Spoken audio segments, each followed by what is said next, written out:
इसी बीच एक बड़ी जानकारी सामने आ रही है, रुक कर लेते हैं। देवेंद्र बबली का जेजेपी की प्राथमिक सदस्यता से इस्तीफा। बड़ी जानकारी आपको दे रहे हैं। जेजेपी के पदों दायित्वों से पहले ही वो इस्तीफा दे चुके हैं।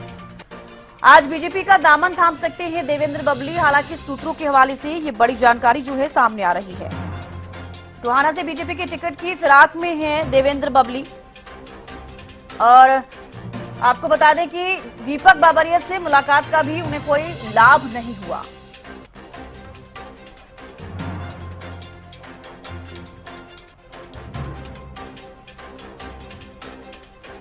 राष्ट्रीय हवाई सहयोगी हमारे साथ न्यूज रूम से लाइव जुड़ चुकी हैं।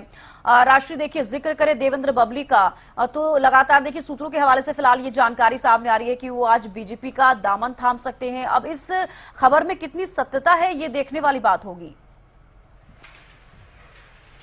बिल्कुल शविष्का, जैसा कि आपने कहा कि देवेंद्र बबली को लेकर हम लगातार खबर दिखाते आए हैं। देवेंद्र बबली की अगर हम बात करें तो 2019 में उन्होंने चुनाव लड़ा था। हालांकि पहले कांग्रेस में थे, वो कांग्रेस से टिकट नहीं मिली, उसके बाद उन्होंने जेजेपी ज्वाइन की, जेजेपी से उन्हें टिकट दी गई और चुनाव लड़ा। उन्होंने सुभाष बराला को हराकर ये चुनाव जीता था, बड़े अंतराल से जीते थे ये चुनाव। और जेजेपी की तरफ से उन्हें जेजेपी कोटे से, जब बीजेपी और जेजेपी की सरकार थी तो जेजेपी कोटे से दिसंबर 2021 में उन्हें मंत्री भी बनाया गया था, पंचायत विभाग उन्हें दिया गया था। लेकिन जब तक वो मंत्री रहे काफी कंट्रोवर्सी रही है, पंचायतें काफी नाराज थी देवेंद्र बबली से और वो नाराजगी अब भी निकलकर सामने आ रही है। हालांकि जेजेपी से पहले ही कई पदों से इस्तीफा देवेंद्र बबली दे चुके थे और अब उन्होंने पार्टी की प्राथमिक सदस्यता से भी इस्तीफा दे दिया है। लेकिन नाराजगी वो अभी तक दूर नहीं कर पाए हैं। पंचायतें बार बार ये कहती आई है कि कोई भी पार्टी अगर देवेंद्र बबली को टिकट देती है तो वो उस पार्टी का समर्थन नहीं करेंगे। यही कारण है कि देवेंद्र बबली से पहले कांग्रेस के चक्कर लगाते हुए नजर आए थे। कुमारी सैलजा से कई बार उन्होंने बातचीत की थी, चर्चा की थी, लेकिन कहीं ना कहीं उन्हें वहां पर निराशा ही हाथ लगी है। दीपक बाबरिया से भी मुलाकात की खबरें सामने आई थी। जब बैठकों का दौर चल रहा था उस वक्त देवेंद्र बबली ने भी दीपक बाबरिया से मुलाकात की थी, लेकिन उस वक्त भी उन्हें कुछ खास मिला नहीं। अब ऐसे में खबर यह मिल रही है कि देवेंद्र बबली बीजेपी ज्वाइन कर सकते हैं। अब ऐसे में बड़ा सवाल यह है कि अगर देवेंद्र बबली बीजेपी ज्वाइन कर भी लेते हैं तो क्या उन्हें टिकट मिलती है या फिर उन्हें केवल पार्टी में सदस्य के तौर पर रखा जाएगा। ये तमाम तरह के सवाल हैं। लेकिन देवेंद्र बबली को लेकर ये कहा जा सकता है कि ना तो वो अब घर के रहे ना घाट के। कहीं ना कहीं अब कांग्रेस से उन्हें निराशा हाथ लगी है, बीजेपी भी वो ज्वाइन करते हैं तो टिकट मिलना कंफर्म है या फिर नहीं, इस पर अभी भी सवाल है। लेकिन अगर हम जेजेपी की ही बात करें तो जेजेपी में आपने भी देखा होगा, जैसे ही विधानसभा चुनाव की तारीखों का ऐलान हुआ या बीजेपी और जेजेपी का गठबंधन टूटा, उसके बाद से ही हलचल काफी नजर आ रही थी। एक एक करके विधायक जो है वो पार्टी छोड़ रहे थे। कल की अगर हम बात करें तो जींद पहुंचे हुए थे मुख्यमंत्री नायब सैनी, जहां पर उन्होंने यात्रा निकाली थी और लोगों के बीच में संबोधन के दौरान उन्होंने ये कहा था कि हमारी पार्टी का जो कुनबा है वो लगातार बढ़ रहा है। और कल की ही अगर हम बात करें तो जोगीराम सिहाग हो गए, अनूप धानक हो गए, पूर्व मंत्री भी रहे हैं वो, उन्होंने पार्टी कल ज्वाइन कर ली है।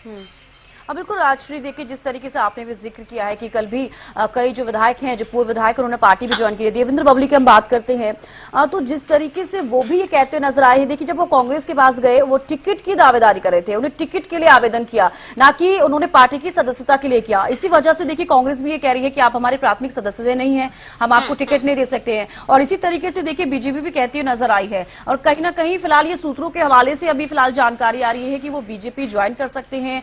अभी इसमें कोई सत्यता नहीं है तो क्या कुछ कयास लगाए जाएं। अगर बीजेपी टिकट देती है तो कहीं ना कहीं बीजेपी को नुकसान होगा इससे, क्योंकि देखिए पंचायती राज एक्ट की बात की जाए तो जेजेपी और बीजेपी का जब गठबंधन था तब ये एक्ट जब खत्म हुआ तो देखिए एसोसिएशन की बात करते हैं, पंचायती एसोसिएशन की, तो वो भी नाराजगी जाहिर करते हुए नजर आए, जैसे कि आपने भी अभी जिक्र किया। बिल्कुल यही कारण है कि तमाम पार्टियां जो है जहां जहां पर देवेंद्र बबली जा रहे हैं, चाहे वो बीजेपी हो चाहे कांग्रेस हो, वो खुलकर बात नहीं कर रही इस मामले पर। और छविष्का, जैसा कि आपने कहा कि नाराजगी तो और टिकट ना मिलना ये कोई पहली बार नहीं है। इससे पहले 2019 का भी मैंने आपसे जिक्र किया था। 2019 में उन्हें कांग्रेस से टिकट नहीं मिली थी, इसलिए उन्होंने जेजेपी पार्टी ज्वाइन की। तो ये टिकट को लेकर जो दावेदारी उनकी रही है तो इस बार भी वैसा ही देखने को मिल रहा है। और अगर आप जेजेपी के चुनाव परिणाम पर नजर डालें, पिछले चुनाव की अगर हम बात करें 2019 में जो 10 विधायक जेजेपी के जो चुनकर आए थे वो कुछ में से कई विधायक ऐसे थे जिन्हें किसी पार्टी से टिकट नहीं मिली तो वो जेजेपी में आकर चुनाव लड़ रहे थे और उन्होंने जीत भी हासिल की थी। तो लेकिन अब जेजेपी का कुनबा तो पूरी तरह से खत्म हो गया। लोकसभा चुनाव के परिणाम भी आपने देखे हैं, तो जेजेपी 1% वोट भी नहीं ले पाए। तो ये भी एक कारण है कि तमाम लोग पार्टी छोड़कर आ रहे हैं। खैर, देवेंद्र बबली पर फिर से वापस आते हैं तो कांग्रेस में वो रहे, कांग्रेस के बाद वो जेजेपी में आए और उन्हें विभाग दिया गया, पंचायत विभाग दिया गया। विभाग को लेकर कई बार महापंचायतों की जो महापंचायत हुई है, पंचायतों ने भी नाराजगी जाहिर की है, तो वो नाराजगी अब तक कम नहीं हुई है। आप इसे ऐसे भी समझ सकते हैं, जब बीजेपी जेजेपी का गठबंधन हुआ था, गठबंधन टूटा, उसके बाद जेजेपी का भी कई जगहों पर विरोध हुआ था क्योंकि बीजेपी और जेजेपी के घोषणा पत्र में अंतर था और कुछ चीजें ये थी जो जेजेपी पूरी करनी चाहती थी लेकिन वो हो नहीं सकी। तो उसे लेकर भी जैसे किसानों में नाराजगी थी, पेंशन जिन्हें मिलता है उन्हें भी नाराजगी थी। तो वो नाराजगी लोकसभा चुनाव के प्रचार के समय आपने भी देखा था, वो खुलकर सामने आई थी। अब सीधा मुकाबला जो है हरियाणा में बीजेपी और कांग्रेस की ही बीच है, इसलिए देवेंद्र बबली शायद पहले कांग्रेस के पास पहुंचे थे बातचीत करने के लिए और उसके बाद उन्होंने बीजेपी का रुख किया। खैर, अब देखने वाली बात यह है कि बबली का आखिर क्या होता है, क्या वो बीजेपी ज्वाइन करेंगे? तो इस पर जैसे ही कंफर्मेशन होगा वो हम जरूर बताएंगे, लेकिन फिलहाल सूत्रों के हवाले से यही खबर है कि बीजेपी वो ज्वाइन कर सकते हैं। और मुख्यमंत्री नायब सैनी भी अभी दिल्ली दौरे पर हैं, तो लगातार वो भी कई लोगों से मुलाकात कर रहे हैं और बैठकों का दौर भी देखने को मिल रहा है। बिल्कुल राष्ट्रीय, देखिए अगर बैठकों के दौर की हम बात करें, लगातार देखिए बीजेपी भी लगातार मंथन कर रही है। 90 विधानसभा सीटों को लेकर जो पैनल तैयार किया गया था, लगातार मंथन जारी है। और देखिए कल भी बैठक हुई है दिल्ली में, जब सीएम दिल्ली पहुंचे। आज सीएम का दूसरा दौरा है आज दिल्ली में, तो आज भी देखिए क्या कुछ खास वहां रह सकता है, देखने वाली बात होगी। लेकिन जो बड़ी बैठक कल हुई है, फिलहाल बीजेपी मंथन करती हुई नजर आ रही है। क्या लग रहा है कि जो पहली लिस्ट है, अगर हम उसकी बात करें, कब तक जारी हो सकती है? क्योंकि देखिए अभी भी फिलहाल हम कयास ही लगा रहे हैं, अभी तक पुख्ता जानकारी नहीं मिल पाई है, क्योंकि देखिए लगातार बीजेपी मंथन करती हुई नजर आ रही है। जी, अच्छा विश्का, एक तरह से देखा जाए तो अब पार्टी तो मंथन कर रही है टिकटॉक पर। आपने भी देखा होगा बैठकों का दौर काफी समय से चल रहा है और हरियाणा न्यूज पर पल पल की अपडेट भी हम दर्शकों को लगातार दे रहे हैं। गुरुग्राम में बैठक हुई, गुरुग्राम में जो बैठकें चली थी वो लगभग 7 से 8 घंटे तक चली थी। 2 दिन तक ये बैठक थी, जिले वाइज इस पर चर्चा की गई थी। जैसे कि पहले दिन अगर हम बात करें तो 5 जिलों को लेकर चर्चा हुई थी, दूसरे दिन 17 जिलों को लेकर चर्चा हुई थी और उसी दिन रात को ही छोटी टोली की बैठक हुई थी धर्मेंद्र प्रधान के आवास पर। और छोटी टोली की बैठक भी लगातार हो रही है, बीजेपी कोर ग्रुप भी इस पर बैठक कर रही है। कल की अगर हम बात करें तो छोटी टोली की बैठक एक बार फिर से देखने को मिली, धर्मेंद्र प्रधान के आवास पर यह बैठक हुई और उस दौरान केंद्रीय मंत्री मनोहर लाल मौजूद थे, मुख्यमंत्री नायब सैनी मौजूद थे, मोहन लाल बडौली भी इस बैठक में पहुंचे हुए थे। तो टिकटों को लेकर मंथन चल रहा है लगातार। और 2 दिन पहले की अगर हम बात करें तो मोहन लाल बडौली ने यह कहा था कि 1 से 2 दिन में लिस्ट आ सकती है, तो 2 दिन का समय बीत चुका है, अब कभी भी लिस्ट आ सकती है, लेकिन मंथन का दौर नहीं रुक रहा है।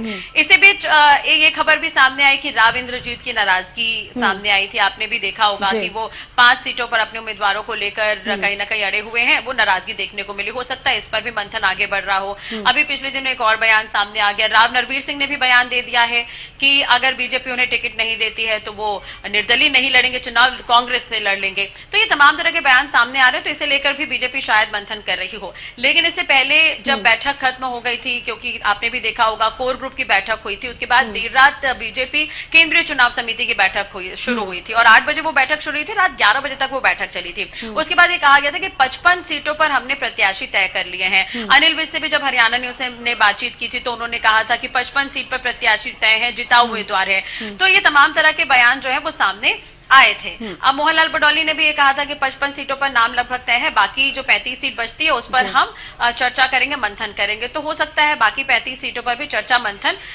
की जा रही हो। जम्मू कश्मीर में भी विधानसभा चुनाव होने हैं। चविष्का, आपने भी देखा होगा कि जम्मू कश्मीर को लेकर इससे पहले चर्चा हुई थी 26 तारीख को। तो 26 तारीख को जम्मू कश्मीर को लेकर बीजेपी केंद्रीय चुनाव समिति ने चर्चा की थी और उसके एक दिन बाद ही लिस्ट सामने आ गई थी। लेकिन हरियाणा में अभी भी, हरियाणा को लेकर अभी भी बीजेपी मंथन लगातार कर रही है। लेकिन राष्ट्रीय यही सोचने वाली बात है और यही बड़ा सवाल है कि आखिरकार जम्मू कश्मीर में जिस तरीके से सीसी की बैठक के बाद लिस्ट जारी हो गई थी, हालांकि जो लिस्ट जारी की थी उसको वापस ले लिया गया, उसके बाद फिर से एक लिस्ट जारी हुई थी, वो पहली लिस्ट थी।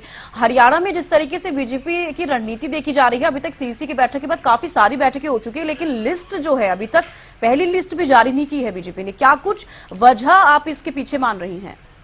देखिए चविष्का कहीं ना कहीं 90 सीट है, 55 सीटों पर चर्चा तो हुई है, नाम भी तय माने जा रहे हैं। उसका कारण ये भी हो सकता है, आपने अभी लोकसभा चुनाव के परिणाम देखे हैं, 5 सीट पर बीजेपी को नुकसान हुआ है, तो बीजेपी कहीं ना कहीं हर एक कदम फूक फूक कर रख रही है। अगर हम पिछले चुनाव की बात करते हैं, 2019 की बात करते हैं, तो बीजेपी बहुमत भी हासिल नहीं कर पाई थी और जो कैबिनेट के जो मंत्री थे उन्हें भी हार का सामना करना पड़ा था। तो ऐसे में हो सकता है कि बीजेपी मंथन लगातार कर रही है। जैसे कि आपने जम्मू कश्मीर का कंपेयर किया, तो जम्मू कश्मीर की ही अगर हम बात करते हैं तो जम्मू कश्मीर में भी लगभग हरियाणा जितनी ही सीटें हैं। पहले 90 सीट थी, लेकिन उनमें से 3 सीट को अब कम कर दिया गया है। अगर हम बात करें वहां के हालातों की, तो 10 साल बाद वहां पर चुनाव हो रहे हैं, तो शुरुआत से इसे लेकर वहां पर चर्चा हो रही थी और लोकसभा चुनाव के परिणाम भी जो सामने है, वहां पर 2 सीट बीजेपी को मिली भी है। 6 सीट है वहां पे, 6 लोकसभा सीट है जम्मू कश्मीर में, 2 सीट बीजेपी के खाते में है, 1 निर्दलीय और 3 नेशनल कॉन्फ्रेंस ने जीती है। लेकिन एक जो है प्रत्याशी, उन्होंने भी कहीं ना कहीं बीजेपी को समर्थन दिया है। तो ये परिणाम जम्मू कश्मीर के रहे हैं। तो वैसे में चर्चा जो है वो इस लिहाज से की गई। लेकिन अगर हम हरियाणा की बात करते हैं, हरियाणा में 90 सीट है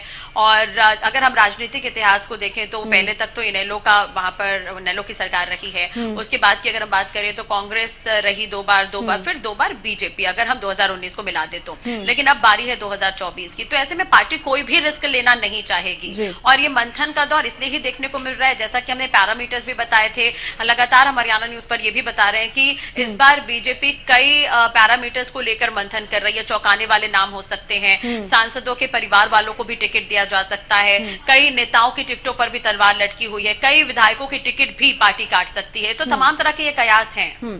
तो कह रहे हैं कि बीजेपी के लिए काफी चुनौती है इस बार हैट्रिक लगाना, इसीलिए बीजेपी जो है इतनी देर भी कर रही है और लगातार मंथन भी जारी है। फिलहाल के लिए बेहद शुक्रिया राशि हमारे साथ जुड़ने का, तमाम जानकारी देने के लिए। तो देखिए, बीजेपी की भी लगातार बैठकों का दौर जारी है। कल भी देर रात बीजेपी की बड़ी बैठक हुई दिल्ली में और आज भी इसी तरीके के कयास लगाए जा रहे हैं, क्योंकि सीएम आज दिल्ली दौरे पर हैं, सीएम नायब सिंह सैनी, और आज भी पार्टी के नेताओं से मुलाकात कर सकते हैं।